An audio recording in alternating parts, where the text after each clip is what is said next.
ई सेवा केंद्र operator course के अंदर इस वीडियो में हम बात करेंगे फाइल मैनेजमेंट और सिस्टम सेटिंग्स। फाइल मैनेजमेंट एक बहुत ही इंपॉर्टेंट टॉपिक है। फाइल मैनेजमेंट के बगैर हम सिस्टम पर काम इतना इजीली नहीं कर सकते हैं। हमें डेटा को मेंटेन रखने के लिए फाइल मैनेजमेंट समझना बहुत ज़रूरी है। जैसे रियल लाइफ एग्जांपल से लेते हैं, जो हमारे पास हार्ड कॉपीज होती हैं फाइल्स की, कोई भी फाइल हमारे पास कोई हार्ड कॉपी होती है, उसको हमें अगर हम कहीं मेंटेन कर के रखते हैं तो इजीली हम एक्सेस कर सकते हैं। एग्जांपल के लिए इस तरह से, जैसे ये एग्जांपल के लिए कि नोटबुक है, ऐसे हमारे पास किसी सेफ के अंदर ये रखी हुई है, तो इनको अगर हम किसी भी वाइज लाइक डेट वाइज या फिर कोई पार्टिकुलर कस्टमर पर्पज वाइज या पार्टिकुलर कोई डेटा पर्पज वाइज किसी भी सीरियल से अगर इनको हम मेंटेन रखेंगे तो इजीली हम ढूंढ सकते हैं। एग्जांपल के लिए हम डेट वाइज मैनेज करते हैं, तो हमने डेट वाइज रख रखी है फाइल। अब इन फ्यूचर हमें ज़रूरत पड़ती है कि उस डेट की हमें फाइल चाहिए, तो उस फाइल को हम इजीली एक्सेस कर सकते हैं क्योंकि हमने उनको डेट वाइज मेंटेन किया हुआ। इसी तरह कंप्यूटर सिस्टम में भी फाइल मैनेजमेंट समझना बहुत ज़रूरी है। अदरवाइज हमारे पास, जैसे हम कोई भी काम करते हैं, ये वीडियो तो हम ई सेवा केंद्र ऑपरेटर कोर्स के पर्पज से बना रहे हैं, लेकिन इसके अलावा हमारा कोई भी काम हो सकता है। ये फाइल मैनेजमेंट का वीडियो सभी के लिए इंपॉर्टेंट है। तो जिस भी काम को हम करते हैं उस काम से रिलेटेड हमारे पास कुछ पार्टिकुलर टाइप का डेटा होता है। लाइक हम अगर फोटोग्राफी का काम करते हैं तो हमारे पास कुछ रो इमेजेस होंगी, कुछ एडिटेड इमेजेस होंगी, तो इस तरह का हमारे पास डेटा होता है हर काम से रिलेटेड। तो उस काम के अकॉर्डिंग हमें फोल्डर्स बनाने चाहिए, उसके अंदर हमें फाइल रखनी चाहिए। तो फोल्डर को कैसे हमें मेंटेन रखना है, फाइल्स को किस तरह मूव करना है, सिलेक्शन कैसे करना है, ये सब इस वीडियो में आपको बताने वाला हूँ। इसके बाद में आपको मैं बताऊंगा कि सिस्टम की जो इंपॉर्टेंट सेटिंग्स हैं वो कौन सी हैं जिनसे हमारा सिस्टम स्मूथली वर्क कर सके। तो सबसे पहले बात करते हैं फाइल मैनेजमेंट का। देखिए मेरे पास एक ये फोल्डर है, इस फोल्डर के अंदर बहुत सारी फाइल्स हैं, ये रखी हुई हैं और 3-4 इसके अंदर फोल्डर बने हुए हैं। अच्छा, फाइल मैनेजमेंट से पहले मैं आपको फोल्डर का आइकन चेंज करना बता देता हूं। जैसे एग्जांपल के लिए ये फोल्डर है, इस पर मैंने राइट क्लिक किया, प्रॉपर्टीज में गया, कस्टमाइज में, इसके बाद चेंज आइकन और यहाँ पर ब्राउज किया। अब मुझे तो पता है कि ये आइकन कहाँ है, ऑलरेडी यहाँ दिखा रहा है, तो मैं वही वो जो लोकेशन है यहाँ से डेस्कटॉप टेस्ट आइकन्स और इस तरह से जो भी है ये मैं उस फोल्डर को सिलेक्ट करते हुए ऐसे कर सकता हूँ। तो इस तरह से इनको आइकन सेट करने से क्या फ़ायदा होता है कि हम इजीली एक्सेस कर सकते हैं फोल्डर्स को। उनका हमें नाम देखने की ज़रूरत नहीं रहती, इजीली हम आइकन से पता लगा सकते हैं कि ये पार्टिकुलर किस चीज़ से रिलेटेड इसमें डेटा है। तो आइकन्स हमें हमेशा यूज़ करने चाहिए so that we can easily access our data. अच्छा, नेक्स्ट, अब इन फाइल्स को हमें मेंटेन रखना है, लाइक इनको मूव करना है, कौन से फोल्डर में कौन सी फाइल जानी चाहिए।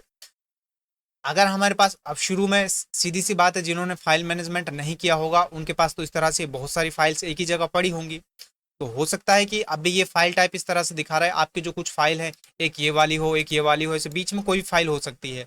तो अब इशू आता है कि क्या हम एक पर राइट क्लिक करेंगे, कट करेंगे, फिर वहाँ पेस्ट करेंगे? नहीं। तो आप इजीली इस तरह सिलेक्शन कर सकते हो। फॉर एग्जाम्पल हमें इस वाले फोल्डर में इसमें से बीच बीच में से कुछ फाइल रखनी है। जैसे एक ये फाइल होगी, सेलेक्ट किया, एक बार क्लिक कर दिया मैंने इस पर, अब कोई बीच में कोई फाइल है, कंट्रोल को दबाए रखेंगे और उस पर क्लिक करेंगे, इसी तरह, इस तरह से, इस तरह। और एग्जाम्पल के लिए ये फाइल थी और यहाँ 46 से और 51 तक अगर पूरी थी तो मैं क्या करूंगा, कंट्रोल और शिफ्ट दोनों को दबाऊंगा और यहाँ क्लिक कर दूंगा, तो ये बीच में ये सिलेक्शन बन गया। ठीक है। और वापस से अगर किसी फाइल को हमें सिलेक्शन से हटाना है तो कंट्रोल दबाएंगे। जैसे एग्जाम्पल के लिए ये मान लो हमने गलती से सेलेक्ट कर दिया, तो क्लिक करेंगे, इसको हटा देंगे, इस तरह सिलेक्शन हो गया। अब जो सेलेक्टेड फाइल हैं उन पर किसी पर भी राइट क्लिक करना है और कट यहां से कर देना है, कट। इसके अलावा अगर राइट क्लिक करते हुए कट ऑप्शन हमें नहीं सेलेक्ट करना है तो कीबोर्ड से कंट्रोल+X भी हम दबा सकते हैं। इसके बाद जिस फोल्डर में हमें जाना है, एग्जाम्पल के लिए यहाँ मूव करनी थी, यहाँ राइट क्लिक करेंगे, पेस्ट कर देंगे, तो इस तरह ये फाइल्स यहाँ जाएंगी। और कुछ फाइल हमारी ऐसी होती है जो जिनकी हमें दो जगह कॉपी रखनी होती है। एग्जाम्पल के लिए ये पीछे की मान लो 2 फाइल थी, तो हमें यहाँ भी रखनी है, किसी और फोल्डर में भी रखनी है, तो राइट क्लिक करेंगे, इसको कॉपी करेंगे और उस फोल्डर में जाएंगे और इस तरह से पेस्ट कर देंगे। तो अब ये फाइल 63 एंड 64 ये रहा, फाइल 63 यहाँ भी है, 64 यहाँ भी है, और इस फोल्डर के अंदर हमने मूव किया था ये यहाँ भी है। तो ये कट कॉपी पेस्ट होता है फाइल मैनेजमेंट में, इस तरह से हम इनको मैनेज कर सकते हैं। अब इसके बाद हम बात करेंगे सिस्टम सेटिंग्स की। तो सबसे पहले हम बात करेंगे टास्क बार सेटिंग। देखिए टास्क बार सेटिंग में जाएंगे तो यहाँ पर जो हमने ऑन रखा है, एक तो ये लॉक द टास्क बार, दूसरा use small task bar buttons. By the way मेरे सिस्टम में ये हाईलाइटेड इसलिए नहीं है because my Windows is not activated right now. तो दूसरा चीज इसमें एक ये ऑन है, इसको भी ऑन रखना है। यहाँ पर हमें जो सेटिंग्स करनी है, टास्क बार लोकेशन ये आप जहाँ भी रखना चाहो रख सकते हो। Then notification area, multiple displays ये सब हो गया। ऑल टास्क बार, ये ऑलवेज हाइड लेबल्स एक इसको हमें सेलेक्ट रखना है। सबसे पहले ये लॉक द टास्क बार इसको ऑन रखो, use small icons task bar इसको ऑन रखो, और show task bar on all displays ये तो ठीक है। इसको तो तब यूज़ करते हैं जब डुअल डिस्प्लेज यूज़ करते हैं, जैसे मैं यूज़ कर रहा हूँ अभी। एक ये वाला combine buttons on other task bars always hide labels, इसको हमें रखना है। ठीक है, ये टास्क बार की सेटिंग थी।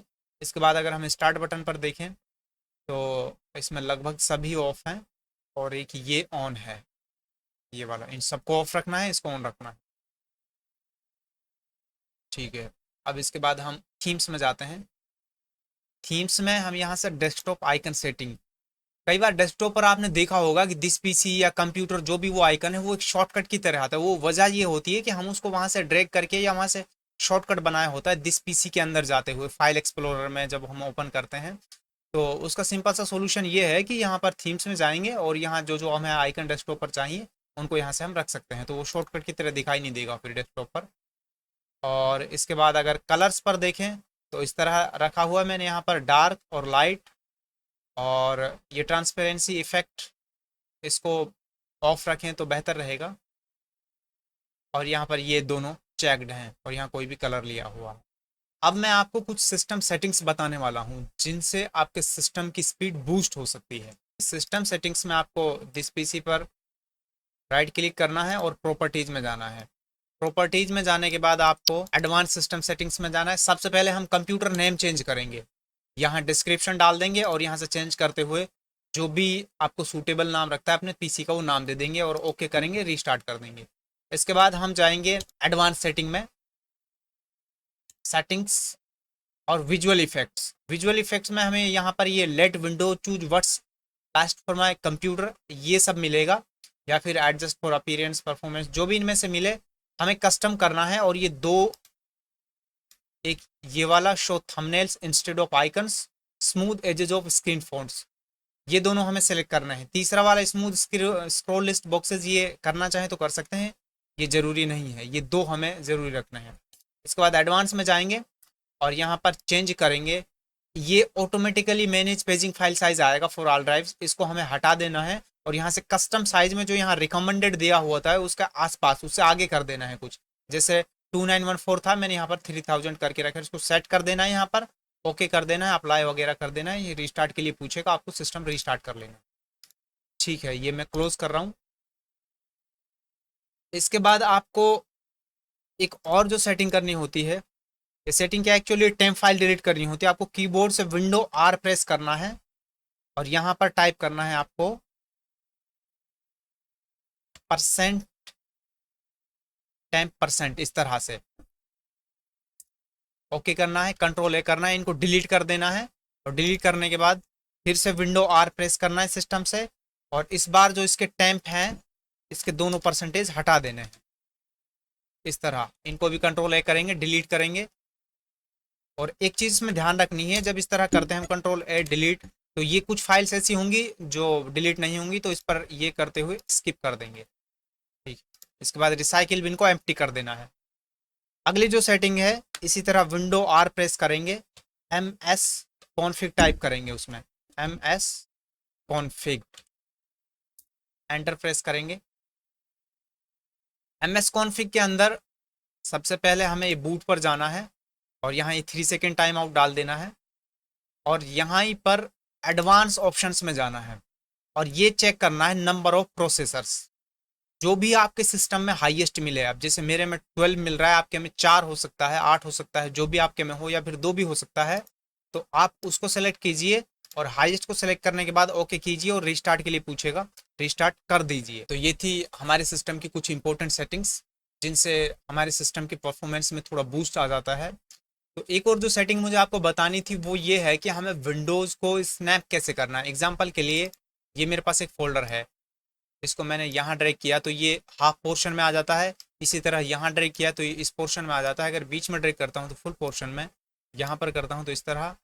और अगर मैं इनमें से कोई फाइल ओपन करूँ और इसको अगर मुझे इसके ऊपर लेना है तो मैं इस तरह कर सकता हूँ। तो ये एक सॉफ्टवेयर है जिसको मैं यूज़ कर रहा हूँ, उसमें कुछ प्रीसेट बनाने पड़ते हैं। अगर अभी मैं बताऊंगा, वैसे नाम बता देता हूँ, सॉफ्टवेयर का नाम है विंडोक। ये सॉफ्टवेयर है विंडोक। इसमें ये जो प्रीसेट यहाँ पर दिखाई दे रहे हैं ये सब मैंने खुद क्रिएट किए हैं। तो इसके बारे में एक मैं सेपरेट वीडियो बनाऊंगा, क्योंकि अगर इसी वीडियो में बताऊंगा तो वीडियो लंबा हो जाएगा।